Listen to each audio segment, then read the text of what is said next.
શરણમ શરણમ ગચ્છામી. હું પ્રતિક પટેલ જીટોડિયાથી.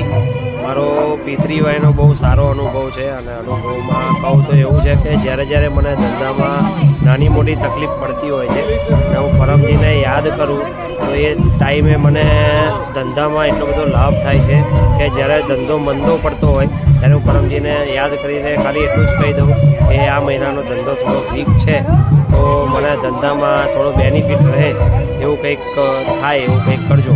તો પરમજી ગમે તે સ્વરૂપે આવી અને મારી મદદ કરે અને સામેથી મને ફોન કોલ્સ પણ ચાલુ થઈ જાય છે. એટલે મારો આ બહુ મોટો અનુભવ છે ધંધાનો. સાથે સાથે મારું કોઈ પેમેન્ટ પણ અટવાયું હોય તો હું પરમજીને એવું પ્રાર્થના કરું કે મારું આ પેમેન્ટ અટવાયું છે, ઘણા ટાઈમથી કામ પતી ગયું છે પણ આવ્યું નથી, તો મને જરા આમાં હેલ્પ કરજો કે મારું પેમેન્ટ આવી જાય. તો હું જેવી પ્રાર્થના કરું ને એવું સામેથી કોલ આવે કે તમારું પેમેન્ટ રિલીઝ થઈ ગયું છે, જરા આવીને કલેક્ટ કરી દેજો. આ મારો ધંધાનો